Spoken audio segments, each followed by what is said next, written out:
नमस्कार विद्यार्थियों, मैं सुरेंद्र घिंटला इतिहास व्याख्याता डॉक्टर राधाकृष्ण गर्ल्स कॉलेज के यूट्यूब चैनल में पुनः आप सभी का हार्दिक स्वागत करता हूं।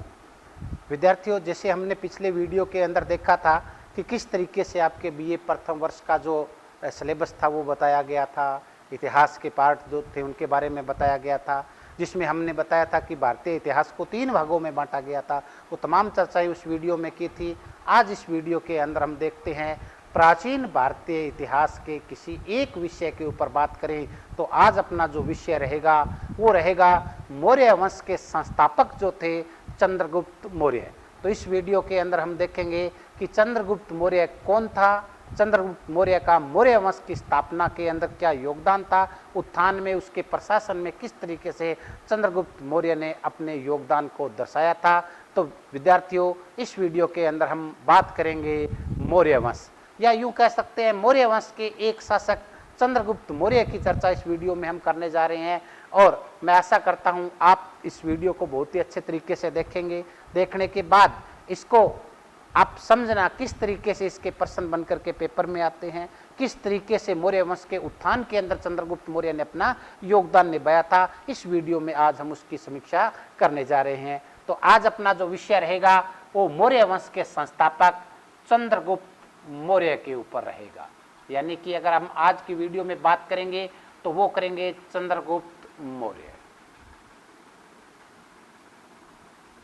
तो आज अपना वीडियो में विषय जो रहा है वो रहा है चंद्रगुप्त मौर्य। तो बात करते हैं चंद्रगुप्त मौर्य।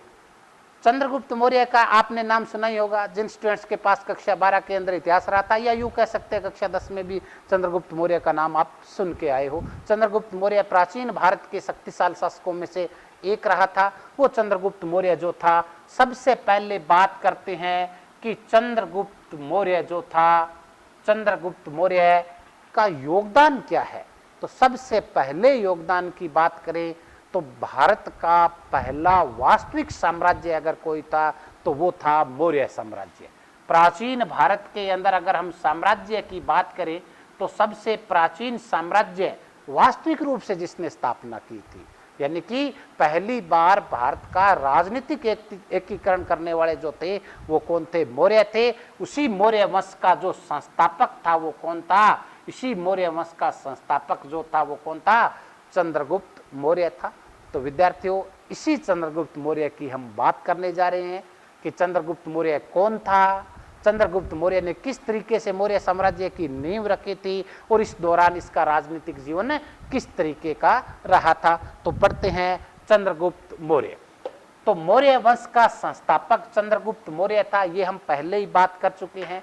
ये चंद्रगुप्त मौर्य कौन था, इसको लेकर के विद्वानों में भारी मतभेद है। यानी कि चंद्रगुप्त मौर्य की जाति को लेकर के विद्वानों के अंदर भारी मतभेद पाया जाता है। विद्यार्थियों, ये तो समझ ही चुके हो कि ये चंद्रगुप्त कौन था। चंद्रगुप्त कौन था इसका बेस बना के पढ़ो कि चंद्रगुप्त जो था वो मौर्य वंश का संस्थापक था, और उसी चंद्रगुप्त मौर्य की हम इस बात कर रहे हैं। तो चंद्रगुप्त मौर्य, चंद्रगुप्त मौर्य कौन था, ये प्रश्न पेपर में पूछा जाता है। छोटे क्वेश्चन जो आते हैं उसके अंदर पूछा जाता है चंद्रगुप्त मौर्य कौन था या चंद्रगुप्त मौर्य की जाति क्या थी। तो उस पर हम बात कर लेते हैं। चंद्रगुप्त मौर्य, चंद्रगुप्त मौर्य को जाति को लेकर के विद्वानों में जो मतभेद है उसमें से हम बात करते हैं सबसे पहले ब्राह्मण ग्रंथों की। किसकी करते हैं, सबसे पहले ब्राह्मण ग्रंथों की बात करते हैं। ब्राह्मण ग्रंथ, हाँ, ब्राह्मण ग्रंथ क्या है ये भी हम एक वीडियो में चर्चा करेंगे, क्योंकि जब हम वैदिक व्यवस्था को पढ़ेंगे तो हम वहाँ पर ब्राह्मण ग्रंथों को पढ़ेंगे। ब्राह्मण ग्रंथ जैसे हम पुराणों को पढ़ेंगे उस दौरान इनकी बातें वहाँ पर चलेगी। तो ब्राह्मण ग्रंथों के अंदर चंद्रगुप्त मौर्य को शूद्र माना गया है। क्या माना गया है, ब्राह्मण ग्रंथों के अनुसार चंद्रगुप्त मौर्य कौन था, शूद्र था। वही हम बात कर लेते हैं, एक बहुत ही महत्वपूर्ण ग्रंथ खुलता है जिसका नाम है मुद्रा राक्षस। ब्राह्मण ग्रंथों के अंदर चंद्रगुप्त मौर्य की जाति क्या थी, शूद्र था। बात करते हैं मुद्रा राक्षस नाटक के अनुसार। मुद्रा राक्षस क्या है, एक नाटक है, यानी कि एक ग्रंथ है, गुप्त काल के अंदर लिखा गया एक ग्रंथ है जिसका नाम है मुद्रा राक्षस। और मुद्रा राक्षस के जो लेखक थे वो थे विशाखदत्त। मुद्रा राक्षस नाटक के लेखक कौन थे? विशाखदत्त थे। तो विशाखदत्त गुप्त काल का एक लेखक था जिसने एक ग्रंथ लिखा था मुद्रा राक्षस। लेकिन मुद्रा राक्षस में हमें किस वंश की जानकारी मिलती है? तो किस वंश की मिलती है? मौर्य वंश की जानकारी मिलती है। ध्यान देना, बहुत ही अच्छी लाइन है। ग्रंथ तो किस काल का है? गुप्त काल का है। मौर्यों से लगभग 600 साल बाद गुप्त होंगे और गुप्तों का एक लेखक हुआ था विशाखदत्त। उसी विशाखदत्त ने ग्रंथ लिखा था मुद्रा राक्षस। मुद्रा राक्षस क्या है? मुद्रा राक्षस एक नाटक है। लेकिन मुद्रा राक्षस नाटक किस काल का है? गुप्त काल का है। लेकिन जानकारी किसके बारे में देता है? मौर्य वंश के जानकारी, मौर्य वंश के बारे में जानकारी प्रदान करता है। या यूं कह सकते हैं चंद्रगुप्त मौर्य की जानकारी देने वाला ग्रंथ कौन सा है? तो कौन सा है? मुद्रा राक्षस। और मुद्रा राक्षस के टीकाकार यानी कि मुद्रा राक्षस के लेखक जो है वो कौन है? विशाखदत्त है। बीए पार्ट फर्स्ट पिछली बार छोटे प्रश्न के ऊपर एक प्रश्न 2 नंबर वाले जो आपको क्वेश्चन बताए थे कि जो 1 या 2 पंक्तियों में उत्तर देने होते हैं, 2 अंकों का क्वेश्चन था, उसमें पूछा गया था मुद्रा राक्षस का लेखक कौन है? तो कौन है?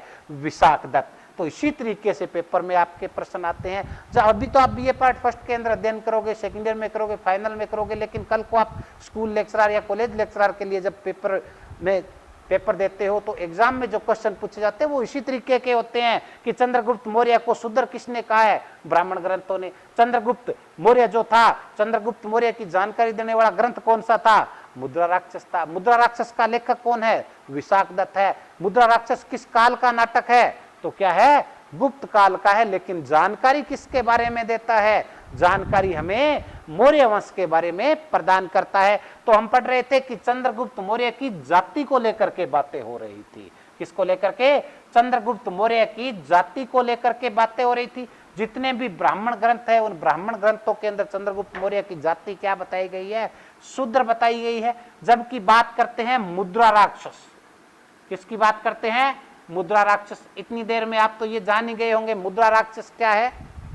मुद्रा राक्षस एक नाटक है और मुद्रा राक्षस नाटक के अनुसार चंद्रगुप्त मौर्य जो था वो वर्सल वंश का था। क्या था? वर्सल था, अप्रतिरथ था, यानी कि शूद्र से भी निम्न बताया गया है। क्या बताया गया है? शूद्र से भी निम्न कुल का, यानी कि वर्सल वंश या निम्न कुल का बताया गया है। देखिए अलग अलग ग्रंथों के अंदर अलग अलग चीज दी जाती है। देखिए इतिहास में क्या होता है? इतिहास जो होता है प्राचीन आंकड़ों के आधार पर बनता है। प्राचीन भारत के इतिहास की अगर हम बात करें तो उसके अंदर हम पढ़ रहे थे कि चंद्रगुप्त मौर्य की जाति, चंद्रगुप्त मौर्य की जाति ब्राह्मण ग्रंथों में क्या लिखी गई है? शूद्र। लेकिन मुद्रा राक्षस में इसे क्या बताया गया है? निम्न कुल का बताया गया है। वहीं पर बात करते हैं जैन व बौद्ध ग्रंथों की। किसकी करते हैं? जैन व बौद्ध ग्रंथ की। यानी कि बात करें जैन व बौद्ध ग्रंथों के अंदर, जैन और बौद्ध ग्रंथों के अंदर चंद्रगुप्त मौर्य को क्या बताया गया है? क्षत्रिय बताया गया है। क्या बताया गया है? क्षत्रिय बताया गया है। देखिए विद्वानों में मतभेद होगा कि नहीं होगा। कई ग्रंथ तो क्या कहते हैं? शूद्र। मुद्रा राक्षस क्या कहता है? निम्न कुल का। जैन और बौद्ध ग्रंथ क्या कहते हैं? ये कहते हैं कि चंद्रगुप्त मौर्य क्षत्रिय था। वहीं बात करें कुछ यूनानी इतिहासकार भी भारत आए थे, उन्होंने भी भारत के इतिहास के बारे में लिखा था, जैसे मेगस्थनीज ने इंडिका लिखी थी। और वहीं पर बात करें प्लूटारक, प्लेटो जिसकी नेचुरल हिस्ट्री पुस्तक है, बहुत से ऐसे इतिहासकार, यूनानी इतिहासकार आए थे, उन्होंने भी मौर्यों के बारे में लिखा था। और यूनानी ग्रंथों की अगर बात की जाए, किसकी? यूनानी ग्रंथों की बात की जाए, यूनानियों के ग्रंथों की बात की जाए तो वो चंद्रगुप्त मौर्य को साधारण कुल का मानते हैं। किसका मानते हैं? साधारण वंश का मानते हैं। तो देखिए हमने क्या पढ़ा कि चंद्रगुप्त मौर्य, आज का अपना विषय क्या था? मौर्य वंश के संस्थापक चंद्रगुप्त मौर्य को पढ़ रहे थे। चंद्रगुप्त मौर्य के बारे में अभी तक हमने पढ़ा कि चंद्रगुप्त मौर्य मौर्य वंश का संस्थापक था। चंद्रगुप्त मौर्य कौन था, उसकी जाति को लेकर के हमने बातें शुरू की थी। तो चंद्रगुप्त मौर्य कौन था? सबसे पहले तो हम बता दें चंद्रगुप्त मौर्य मौर्य वंश का संस्थापक था। उसके बाद हम बात करते हैं चंद्रगुप्त मौर्य की जाति को लेकर के। चंद्रगुप्त मौर्य जो था ब्राह्मण ग्रंथों के हिसाब से शूद्र था। मुद्रा राक्षस नाटक के अनुसार वृषल या निम्न कुल का था। जैन और बौद्ध ग्रंथों में इसको क्षत्रिय बताया गया है। और वहीं पर बात करते हैं यूनानी इतिहासकारों ने, जैसे बात कर रहे थे मेगस्थनीज आएगा, कभी इंडिका लिखेगा, लिखवाएंगे हम लोग अभी उसी से। बात कर रहे थे यूनानी ग्रंथों में इसको क्या कहा गया है, साधारण वंश का कहा गया है। कुल मिलाकर के देखा जाए, सब इतिहासकारों की मानी जाए तो चंद्रगुप्त मौर्य कौन था, शूद्र था। अगर इसमें से सबका निचोड़ निकाला जाए, तर्क पे जब कसौटी पे रखा जाए, तो चंद्रगुप्त मौर्य को इतिहासकारों ने क्या स्वीकार किया है, शूद्र माना है। तो चंद्रगुप्त मौर्य कौन था, शूद्र था। किस तरीके से था, इसके भी पीछे छोटी सी कहानी है, उस पर हम चर्चा कर लेते हैं। तो देखिए, बात कर रहे थे कि हाँ, इसकी जाति को लेकर एक छोटी सी कहानी भी आपको बताएंगे, लेकिन उससे पहले उस कहानी की थोड़ी जड़ तक जाने का प्रयास करेंगे। तो बात कर रहे थे कि चंद्रगुप्त मौर्य, यूनानी इतिहासकारों ने कहा, बहुत सारे इतिहासकारों ने कहा कि चंद्रगुप्त मौर्य एक साधारण वंश का था, एक सामान्य बालक था। और सामान्य बालक से ये राजा कैसे बन गया, और राजा भी वो ऐसा वैसा नहीं, भारत का सम्राट बन गया। और भारत का पहला वास्तविक साम्राज्य जो था वो मौर्य वंश था। और मौर्य वंश का संस्थापक कौन था, चंद्रगुप्त मौर्य था। पहली बार भारत का राजनीतिक एकीकरण करने वाले कौन थे, मौर्य थे। तो उन मौर्य वंश का संस्थापक एक साधारण सा बालक कैसे बन गया, उस पर हम थोड़ी सी चर्चा कर लेते हैं। तो बात कर रहे हैं, समय था 326 ईस्वी पूर्व का। घटना कब की है, 326 ईस्वी पूर्व की घटना है। कभी वीडियो के अंदर हम ये भी देखेंगे, ये ईस्वी सन, ईस्वी पूर्व, ये बेसिक कंसेप्ट है जो आपका क्लियर करेंगे कभी किसी वीडियो के अंदर। लेकिन फिलहाल तो हम चर्चा कर रहे हैं चंद्रगुप्त मौर्य पर। तो बात कर रहे थे, समय था 326 ईस्वी पूर्व का, यानी कि ईसा के जन्म से 326 साल पहले की घटना है। यह समय था। और इस समय संसार के अंदर एक बहुत ही शक्तिशाली शासक जो था, वो अपने विजयी अभियान पर निकला हुआ था, और उसका नाम था सिकंदर। या यूं कह सकते हैं कि मकदूनिया के शासक फिलिप द्वितीय का पुत्र अलेक्जेंडर द ग्रेट, जिसे हम सिकंदर महान के नाम से जानते हैं। तो इस समय की अगर हम बात करें कि सिकंदर जो था 326 ईस्वी पूर्व के आसपास का समय था। और इस समय क्या था, सिकंदर विश्व विजेता बनने की अपने रुए पर चल रहा था। और इस समय इसने लक्ष्य बनाया था भारत को जीतने का। वो चाहता था कि मैं भारत को भी जीतूं, क्योंकि भारत की जो शक्ति, भारत का जो वैभव था, उसकी कीर्ति दूर दूर तक व्यापारियों और अन्य माध्यम से सिकंदर तक पहुंची थी। इसलिए सिकंदर ने अपना अगला लक्ष्य बनाया था कि मैं भारत पर अधिकार कर लूं। और एक आपको बता दें कि भारत को इंडिया नाम देने वाले भी कौन थे, यही यूनानी थे। भारत को इंडिया नाम देने वाले कौन थे, यूनानी थे। इसी वीडियो में हम विस्तृत चर्चा करेंगे, भारत, हिंदुस्तान, जम्बूद्वीप, आर्यवर्त और जो इंडिया, ऐसे हिंदुस्तान, ये नाम जो इसके कैसे पड़े थे वो भी हम चर्चा करेंगे। ये उस वीडियो में करेंगे जिसमें हम पढ़ेंगे इतिहास का भूगोल से संबंध, भारत का भौगोलिक इतिहास, उस पर उस दिन हम इस नामों की चर्चा करेंगे। फिलहाल तो बात कर रहे हैं कि सिकंदर एक यूनानी आक्रांता था। और देखा जाए भारत के अंदर पहला यूनानी आक्रांता भी कौन था, सिकंदर था। तो समय था 326 ईस्वी पूर्व का। और इस समय भारत जो था, भारत का जो सम्राट था, वो मगध के शासक जो हुआ करते थे वो भारत के सम्राट हुआ करते थे। क्योंकि 16 महाजनपदों में सबसे शक्तिशाली महाजनपद कौन सा था, मगध था। और मगध का सम्राट ही भारत का सम्राट माना जाता था। तो 326 ईस्वी पूर्व का समय था। और इस समय मगध का शासक था घनानंद। कौन था, घनानंद। तो घनानंद 326 ईस्वी पूर्व में मगध का शासक था। और जैसे ही 326 ईस्वी पूर्व के आसपास सिकंदर ने भारत पर आक्रमण करने की योजना बनाई, और वो यानी कि भारत पर आक्रमण करेगा, तो अगर हम थोड़ा सा देखें कि जो भारत है, भारत के ये जो चारों दिशाएं हैं, इन चारों दिशाओं के अंदर, कल आप लोगों ने हिंदी साहित्य का वीडियो देखा होगा, उस वीडियो के अंदर आपने देखा होगा कि भारत के नक्शे के अंदर अपने जो हिंदी के लेक्चरर है विनोद जी शर्मा, वो आपको भारत की कुछ दिशा के बारे में बता रहे थे। तो बात कर रहे थे कि यहां उत्तर में हिमालय और दुर्गम पहाड़ियां आ जाती है, इसलिए इस तरफ से भारत पर कोई आक्रमण नहीं कर सकता। और ये तीनों तरफ क्या है कि पानी से घिरा हुआ है। यहाँ विशाल थार का रेगिस्तान आ जाता है। लेकिन अगर हम बात कर लेते हैं यहाँ इस क्षेत्र की, क्योंकि थल मार्ग तो यही बचा अपने पास, तो यहाँ से आक्रांता और व्यापारी भारत आते रहते थे। क्योंकि आज के अगर हम भारत के नक्शे की बात करें तो तो आज के नक्शे में तो क्या है कि यहां तक भारत है और यहां आगे क्या शुरू हो जाता है, पाकिस्तान, अफगानिस्तान, ये शुरू हो जाते हैं। लेकिन उस समय जो हमारा भारत हुआ करता था, वो भारत उस समय तो यहां तक अफगानिस्तान तक एक ही हुआ करता था। इसलिए भारत पर आक्रमण करने के लिए जो भी आक्रांत आएगा वो हमेशा से किस दिशा से आता था, इस दिशा से आया करता था, यानी कि उत्तर पश्चिम से आया करता था। और इसी तरीके से क्या था कि जब भारत पर आक्रमण करने के लिए सिकंदर अपनी सेना लेकर के निकला तो वो भी किस दिशा से प्रवेश करेगा, वो भी भारत की इस दिशा से प्रवेश करेगा। और यहां पर क्या है कि भारत का, प्राचीन भारत का एक विश्वविद्यालय हुआ करता था, बहुत बार उसके बारे में आपने सुना होगा, और उसका नाम था तक्षशिला। क्या नाम था? तक्षशिला। तक्षशिला विश्वविद्यालय था। तक्षशिला विश्वविद्यालय के अंदर इस समय यहां पर प्रोफेसर हुआ करते थे जिनका नाम था चाणक्य। क्या नाम था? चाणक्य। चाणक्य को हम कौटिल्य भी कह देते हैं, लेकिन चाणक्य का जो मूल नाम था वो विष्णुदत्त शर्मा था, विष्णुगुप्त शर्मा था। तो बात कर रहे हैं कि तक्षशिला विश्वविद्यालय में इस समय प्रोफेसर हुआ करते थे, यहां पर एक अध्यापक हुआ करते थे जिनका नाम था चाणक्य। चाणक्य को ही हम कौटिल्य कहते हैं। क्या कहते हैं? कौटिल्य कहते हैं। और कौटिल्य का मूल नाम क्या था? विष्णुगुप्त शर्मा था। क्या नाम था? विष्णुगुप्त शर्मा।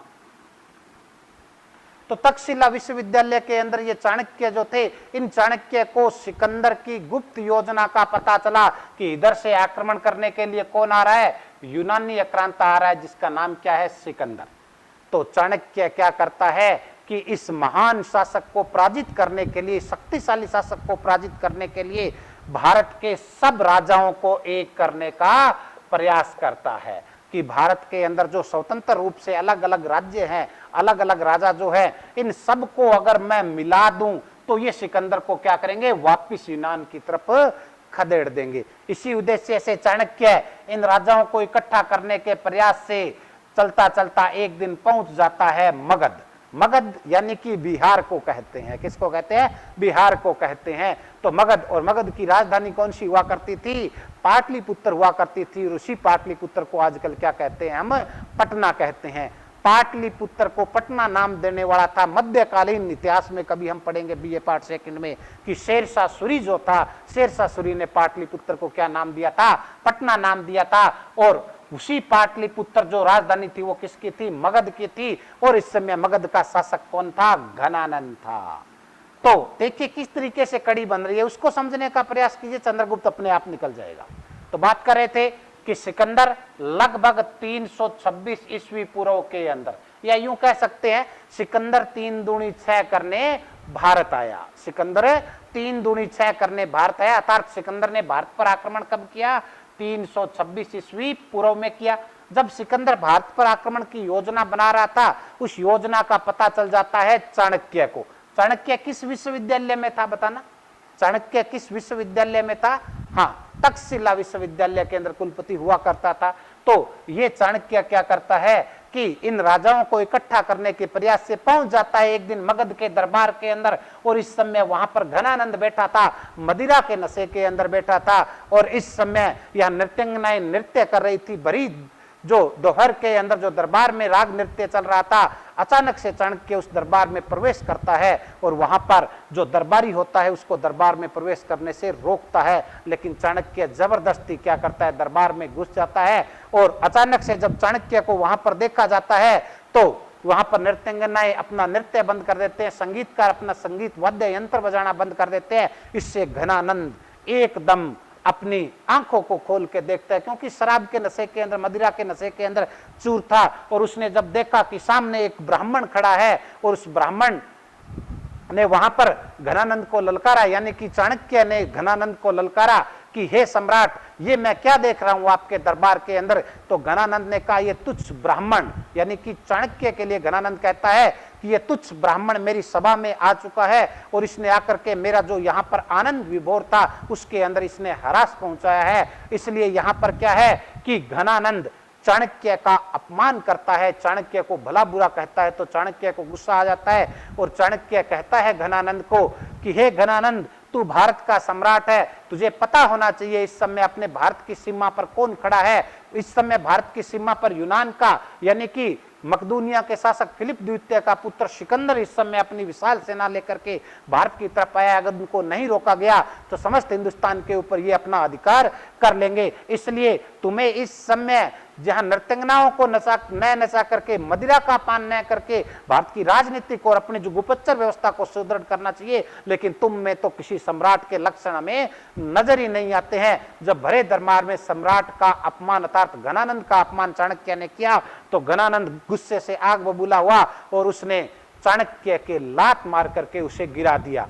जब चाणक्य गिर गया तो चाणक्य जब खड़ा होता है तो उसके शिका खुल चुकी थी अर्थात उसके चोटी के बाल खुल चुके थे। और वहां पर अपमानित चाणक्य क्या करता है कि प्रतिज्ञा लेता है और वो कहता है, वो घनानंद को कहता है, हे घनानंद, जब तक मैं तुम्हें समूल नष्ट न कर दूं और भारत की गद्दी पर किसी योग्य शासक को न बिठा दूं, तब तक मैं इस शिका को खुला रखूंगा अर्थात चोटी के बाल को खुला रखूंगा। और आपने बहुत बार चाणक्य के कौटिल्य के पोस्टर देखे होंगे, उसके अंदर खुले बालों वाला एक व्यक्ति यूं अंगुली खड़े करके यानी कि ये अंगुली चेतावनी देने के काम आती है, ये अंगुली खड़ी करके वो चेतावनी दे रहा है, वो वहीं से उठाया गया पोज है। तो बात कर रहे थे कि यहां पर घनानंद से अपमानित होकर के प्रतिज्ञा करके चाणक्य वहां से जब चलता है वापिस तो रास्ते में देखता है कि कुछ बालक खेल खेल रहे थे। क्या कर रहे थे? कुछ बालक खेल खेल रहे थे। और उस खेल का नाम क्या था उस पर हम थोड़ी सी बात कर लेते हैं कि जैसे ही चाणक्य प्रतिज्ञा करके वहां से मगध के दरबार से वापस निकलता है तो रास्ते में देखा कि कुछ बालक खेल खेल रहे थे और उस खेल का नाम था राजकिलम। क्या नाम था? राजकिलम। एक खेल खेल रहे थे जिस खेल का नाम था राजकिलम। यहां पर चंद्रगुप्त यहां पर बात कर रहे हैं कि चाणक्य ने देखा कि कुछ बालक खेल खेल रहे हैं, उसमें से एक बालक से चाणक्य बड़ा ही प्रभावित हुआ और प्रभावित होकर के यहां पर क्या था कि राजकिलम खेल को देख करके चाणक्य उस बालक से प्रभावित हुआ और उस बालक को वो 1000 करसापण के अंदर खरीद लेता है। क्या करता है? 1000 करसापण यानी कि करसापण, पण, धरण, करसापण ये मौर्य काल की मुद्राएं हुआ करती थी। तो यहां पर क्या होता है? 1000 करसापण के अंदर चंद्रगुप्त मौर्य यानी कि उस बालक को खरीद लेता है। कौन? चाणक्य। चाणक्य उस बालक को खरीद करके तक्षशिला विश्वविद्यालय ले जाता है। कहां ले जाता है? तक्षशिला विश्वविद्यालय ले जाता है। ये वही तक्षशिला विश्वविद्यालय है जो आज भारत का प्राचीन विश्वविद्यालय हुआ करता था, बहुत प्रसिद्ध विश्वविद्यालय था। लेकिन आज इसकी स्थिति की बात करें तो ये पाकिस्तान के रावलपिंडी से 19 किलोमीटर दूर है। वर्तमान में तक्षशिला कहाँ है? पाकिस्तान में है। लेकिन उस समय तो भारत और पाकिस्तान एक ही हुआ करते थे। तो बात कर रहे थे कि यहाँ पर अपने विश्वविद्यालय में चाणक्य ले जाता है उस बालक को और उसको सैन्य शिक्षा, कूटनीति और राजनीति की शिक्षा करके उसे एक पारंगत बना देता है। और इस तरीके से उस बालक को लेकर के चाणक्य जो था, उस बालक को लेकर के चाणक्य यानी कि वो बालक जब युद्ध विद्या के अंदर निपुण हो जाता है तो यहां पर वह बालक और चाणक्य दोनों एक विशाल सेना बनाते हैं और सेना बना करके मगध पर आक्रमण कर देते हैं। मगध पर आक्रमण क्यों करते हैं ये तो हम जान ही चुके हैं कि किस तरीके से चाणक्य का अपमान किया। और चाणक्य ने प्रतिज्ञा की थी कि जब तक तेरे स्थान पर किसी योग्य को मैं शासक न बना दूं तब तक मैं अपनी शिका को खुला रखूंगा। तो इसी तरीके से क्या था? चाणक्य जो था वो उस बालक को लेकर के मगध पर आक्रमण कर देते हैं। मगध का उस समय शासक कौन था? घनानंद। तो यहां पर वह बालक और चाणक्य मिलकर के मगध के शासक घनानंद को मार देते हैं और मगध की गद्दी पर चाणक्य उस बालक को बैठा देता है। और उसी बालक का नाम क्या था? चंद्रगुप्त मौर्य। उसी बालक का नाम क्या था? चंद्रगुप्त मौर्य। तो देखिए हमने किस तरीके से पढ़ा। हमने पढ़ा कि चाणक्य ने अपनी प्रतिज्ञा की और मगध की गद्दी पर अर्थात भारत का एक योग्य शासक बैठाने के लिए जब उसने प्रतिज्ञा की तो यहां पर चाणक्य कुछ बालकों को खेल खेलते हुए देखता है। उस खेल का नाम था राजकिलम। राजकिलम खेल के अंदर एक बालक से बड़ा ही प्रभावित हुआ चाणक्य और उस बालक को 1000 करसापण के अंदर खरीद लेता है और खरीद करके उसे कहां ले जाता है? तक्षशिला ले जाता है। वहां पर चाणक्य इस बालक को राजनीति की, कूटनीति की, युद्ध विद्या की शिक्षा देता है। युद्ध विद्या में पारंगत करा करके वह बालक कौन है? चंद्रगुप्त मौर्य। तो चंद्रगुप्त मौर्य और चाणक्य मिलकर के विशाल सेना के साथ मगध पर आक्रमण करते हैं और वहां पर क्या करते हैं? घनानंद की हत्या करते हैं और मगध का अगला शासक किसे बना देते हैं? चंद्रगुप्त मौर्य को। इस तरीके से मौर्य वंश का संस्थापक कौन हुआ? चंद्रगुप्त मौर्य को। चंद्रगुप्त मौर्य के गुरु का नाम क्या था? चाणक्य था। और ये घटना जो घटित हुई थी वो 322 ईस्वी पूर्व की थी। कब की थी? 322 ईस्वी पूर्व की। अर्थात चंद्रगुप्त मौर्य ने 322 ईस्वी पूर्व के अंदर मगध की गद्दी के ऊपर अधिकार किया, या यूं कह सकते हैं मौर्य वंश की स्थापना कब हुई थी? 322 ईस्वी पूर्व में हुई थी। कब हुई थी? 322 ईस्वी पूर्व के अंदर यहां पर मौर्य वंश की स्थापना हुई थी। मौर्य वंश का संस्थापक कौन था? चंद्रगुप्त मौर्य था। तो विद्यार्थियों, आज की वीडियो में इतना ही। अगली वीडियो के अंदर हम पढ़ेंगे कि चंद्रगुप्त मौर्य राजा बनने के बाद कब से कब तक शासन करता है, इस शासन के दौरान उसकी मुख्य उपलब्धियां क्या रही थी। आशा करता हूं ये वीडियो आपको खूब पसंद आया होगा। अगर ये वीडियो आपको पसंद आया है तो आप इसको लाइक करें, शेयर करें, कमेंट करें और हमारा YouTube channel doctor Radhakrishna girls college, इसको आप सब्सक्राइब करें और ताकि आपको next video time to time मिलते रहें। जय हिंद, नमस्कार।